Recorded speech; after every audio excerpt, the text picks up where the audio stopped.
Coucou guys, j'espère que vous allez super bien today. En ce qui me concerne, I'm perfectly splendid.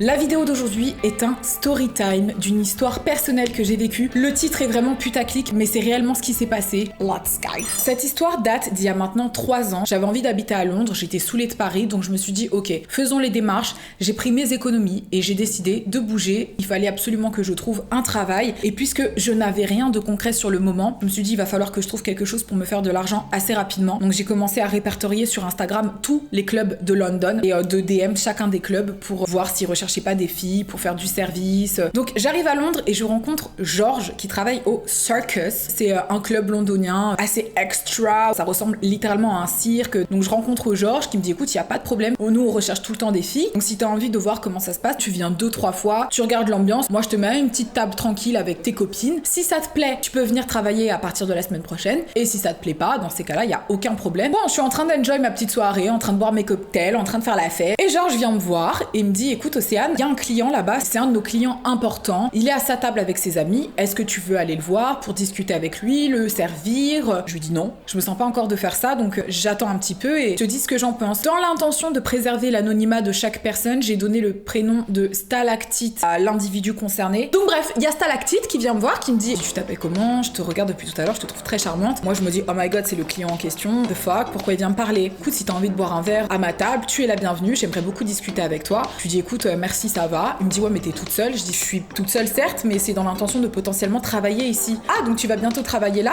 Je lui dis je sais pas encore, je viens d'arriver à Londres, je suis de Paris et je sais pas si je veux travailler ici, mais en tout cas je l'envisage. Il me dit ah c'est cool et tout, bah moi c'est un club que je connais bien, j'aime vraiment bien venir ici, et puis si j'ai envie de te revoir ce sera beaucoup plus pratique pour moi si tu travailles ici. On rigole, ha hi ha ho. Une petite stalactite relativement charmante, son petit costume, il était là en mode stalactite quoi. On échange nos numéros, après tout c'est quelqu'un de sympathique, je suis en train de me faire quelques contacts, j'ai des amis mais j'ai pas d'amis garçons. Puis à cette époque là j'avais besoin d'avoir du fun, ok? Don't judge me. Please. Est-ce que je t'ai jugé moi quand tu vomissais dans les toilettes et que ta copine te tenait par les cheveux? Non. Alors merci de ne pas me juger parce que j'ai...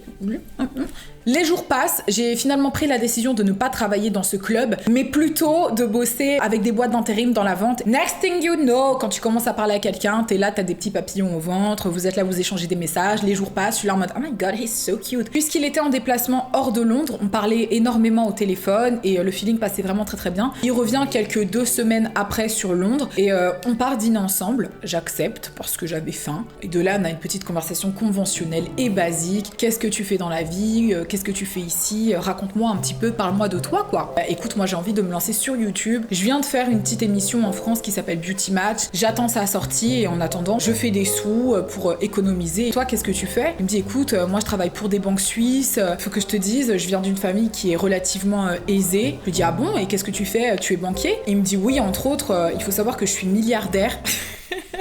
Il me l'a pas vraiment dit comme ça, mais presque. Qu'est-ce que fait ta famille? Il m'a dit, bah, ma famille travaille au Nigeria et ils sont en charge de l'import et de l'export de XYZ. Ils s'occupent de tels médias et bref, sa famille au Nigeria fait énormément de choses. Et effectivement, je me rends compte en le googlant pendant qu'il me parle que, voilà, il vient d'une famille très très aisée et réputée au Nigeria. Écoute, c'est assez impressionnant, je veux dire, j'ai pas du tout tes moyens, donc... Pourquoi t'es intéressé par moi? Ouais, j'étais bizarre, machin. Ça compte pas du tout pour moi. Moi, je suis un bosseur, j'aime les gens qui bossent et c'est tout ce qui est important, quoi. Je t'apprécie beaucoup et j'ai envie qu'on garde contact. Mais vous ensemble? Qui, s'il pense que je suis une chouin, faut qu'on me le dise directement, quoi. Oui, on ensemble, bah j'avais envie de sexe, je sais pas. Là, oui, c'est délicat de parler de tout ça, d'autant que je suis actuellement en couple, donc mon mec doit regarder la vidéo en se disant ah bon? Ah bon? Non, parce que j'ai entendu derrière ah bon, j'ai entendu les gens dire ça, bah oui. Personne ne t'a jugé quand t'as fait les 2-3 trucs que t'as fait que tu veux que personne ne sache mais que tout le monde sait quand même, d'accord? Pardon, moi je te jugerai pas, je suis désolée. C'est vrai que reparler de cette histoire a tendance à vouloir me faire vomir. Donc j'ai glissé un Xanax dans mon thé histoire de bien dormir ce soir et d'oublier tout ça, petit Xanax et au lit quoi. Est-ce qu'on est ensemble en couple à ce moment-là? La logique voudrait que oui, même si à ce moment-là, je me sentais vraiment beaucoup plus libre et j'étais pas là pour, entre guillemets, me faire chier avec un boyfriend, quoi. Je faisais passer ça beaucoup au second plan, mais je sais qu'il y a quand même un lien qui se crée à ce moment-là qui est indéniable. Est-ce que c'est une très longue phrase pour dire qu'on sortait ensemble? Peut-être. C'est ce que les gens disent, non, on se date. On se date. Est-ce qu'on se datait? Oui, on se datait. Est-ce que je l'assume? Non. Un jour, Stalactite m'invite à aller boire un petit thé dans un salon de thé. C'est un British Garden. T'as des roses, des guirlandes de roses dans le jardin, c'est hyper féerique, c'est vraiment comme un jardin bien. Et franchement, c'est magnifique, c'était trop joli. Tu pars là-bas pour boire un petit thé avec tes amis et c'est très intimiste et mignon. J'arrive dans ce salon de thé et de là, je vois Stalactite avec un ami à lui. On appellera Mallette parce que c'était un homme d'affaires, voilà, en costume. On va l'appeler Mallette. Je pensais que c'était que nous deux, quoi. Et il dit, ah, t'as envie que mon ami parte? Non, pas du tout. Je suis désolée, je pense qu'on s'était mal compris. Et ensuite, il me dit, écoute, on est en plein meeting, donc si tu veux, on termine ça et on peut se voir après. Bah, c'est toi qui m'as fait venir ici, donc pourquoi tu m'as fait venir alors que t'es en plein meeting? Non, mais y a aucun problème. Moi, c'est pas parce que je suis en plein meeting que mes associés ne peuvent pas avoir la joie de participer à une présence féminine également, quoi. Ok. On va considérer ça comme de l'humour anglais, parce que je ne comprends pas du tout ton délire, quoi. On va essayer d'oublier tout ça et de boire un petit thé. Je le sens un petit peu tipsy, un petit peu bourré, quoi. Les blagues lourdes se répètent, ce qui devient extrêmement malaisant. Oh, she's from Paris. Ouh là là, oui, voulez-vous coucher avec moi? Oh, je vais coucher avec toi. J'ai déjà couché avec elle. The fuck. Ça laisse un blanc genre hyper malaisant et son ami est là et lui n'a pas bu d'alcool et ça se voit. Il est extrêmement mal à l'aise. Du coup je rigole bêtement à la blague. C'est un rire jaune, quoi. Je me dis mais il est trop chelou. Si je m'énerve, est-ce que c'est justifié ou est-ce que c'est juste son humour? On a passé de bons moments, t'es relativement charmant, enfin qu'est-ce que t'es en train de faire? Genre t'es grave chelou là. Alors je lui laisse le bénéfice du doute, mais il me fait quand même passer un moment relativement embarrassant et je rigole pas à ses blagues. J'ai l'impression d'être un peu objectifiée. Tu me trouves pas drôle? Non, je ne te trouve pas drôle. Et à ce moment-là, son ami décide de partir. Il dit bon, les amis, je pense que je vais vous laisser profiter d'un petit moment ensemble et have fun, quoi. Donc on continue de parler et je lui dis franchement, j'ai pas du tout apprécié ce que tu viens de faire devant ton ami. Je trouve que c'est vraiment très irrespectueux. Ne fais plus ça parce que c'est pas drôle, quoi. J'ai pas kiffé ce moment. Je préfère m'en aller. Il m'a saoulé de ouf. Donc salut, quoi. Donc je suis rentrée chez moi. Je faisais mes petits bails. De là, il m'appelle et il me dit écoute, ce soir, j'organise une soirée en club avec mes amis. J'aimerais bien que tu viennes, ça me ferait vraiment plaisir. Qu'on se fasse un petit resto et puis que ensuite, voilà, on aille faire la fête. Je vais pas pouvoir vous accompagner au restaurant parce que je vais avoir besoin de me préparer. Mais si tu veux, on peut tout à fait aller en club ce soir. Il me dit ok, bah je viendrai te chercher alors. Il m'envoie une voiture chez moi à 23h. Donc je vois Stalactite qui est à table avec tous ses amis. Il y a des filles, il y a des garçons. Je me dis oh my god, il y a beaucoup de filles. Qu'est-ce que c'est que ça? Hein? Qu'est-ce que c'est que ça? Il m'accueille, il me prend dans les bras, il m'embrasse, mais de manière insistante. Il est dans un état, c'est juste pas possible, il est complètement bourré. Bonjour tout le monde, salut Océane, enchantée. Salut, hey Océane, bienvenue, tiens, une coupe de champagne. Ok, let's have fun. On est là, on danse, on passe vraiment un très bon moment. Stalactite commence à sortir avec moi du club pour me raccompagner à un taxi pour que je puisse rentrer chez moi parce que le lendemain, je travaille, je préfère rentrer chez moi. On passe juste à côté d'un couple. Stalactite arrête ce couple et s'adresse au mec en lui disant mais t'es qu'une merde, t'es qu'une grosse merde, je suis un putain de milliardaire moi, je suis un putain de milliardaire, toi t'es qu'une merde, sale pauvre.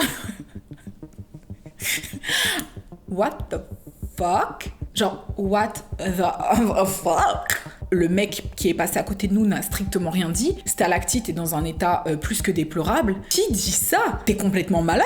Dis c'est toi qui es malade! Franchement, t'es qu'une grosse merde. J'ai aucun respect pour ce genre de comportement. Tu sais quoi? Rentre tout seul et puis va te faire foutre, quoi. Donc je rentre chez moi, je bloque son hume, fous trop la haine, je le calcule pas, il m'a saoulé. Une fois, pas deux en fait. Enfin, clairement, ça s'est passé 2 fois. Donc 2 fois, pas 3. Tu peux me faire ça genre 44 000 fois, mais franchement, au bout de la 45 millième, ça va pas le faire. Il m'écrit des messages depuis un autre de ses téléphones, donc je ne calcule pas ces messages non plus. En ce qui me concerne, j'ai trouvé un job beaucoup plus stable dans l'horlogerie, donc j'ai clairement pas son temps. Je suis actuellement en train de vendre des Patek Philippe, je n'ai pas le temps pour tes conneries. Il décide de m'appeler un soir, j'ai réfléchi beaucoup avant d'accepter. Finalement, je me dis bon, pourquoi pas, écoutons quand même ce qu'il a à dire. Allô, allô, ça va? Ouais, et toi? Ouais.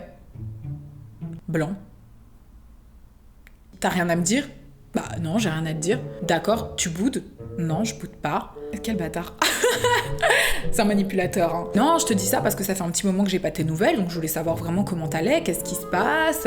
Et de là, je lui dis, écoute, j'ai absolument pas apprécié ton comportement de la semaine dernière que j'ai trouvé impardonnable. C'est pour ça que j'ai pas envie de te parler plus que ça, quoi. Et il me dit, c'est une erreur, ça se reproduira pas. L'alcool a beaucoup joué, j'étais pas dans mon état normal. Laisse-moi te montrer que je suis pas vraiment comme ça. Donne-moi une petite chance, laisse-moi t'emmener au restaurant et tu me diras ce que t'en penses après cette soirée. Et de là, je lui dis, je te laisse une dernière chance. Si tu réitères ce comportement, malheureusement, on va devoir couper les ponts parce que j'ai pas envie de m'assimiler à quelqu'un d'aussi irrespectueux. Finalement, je décide de lui laisser une chance, on rediscute, tout se passe à merveille. Il a l'air normal, comme je l'ai rencontré de base, très charmant, très gentil, très sympathique. Si t'as un comportement normal et très jovial et sympathique quand tu ne bois pas et quand tu es sobre, c'est juste que tu es quelqu'un qui ne supporte pas l'alcool. Je passe pas mal de temps privilégié avec ma petite stalactite du moment. Un jour, je suis sur le chemin du travail quand je me rends compte que j'ai des nausées et je vomis par terre comme ça.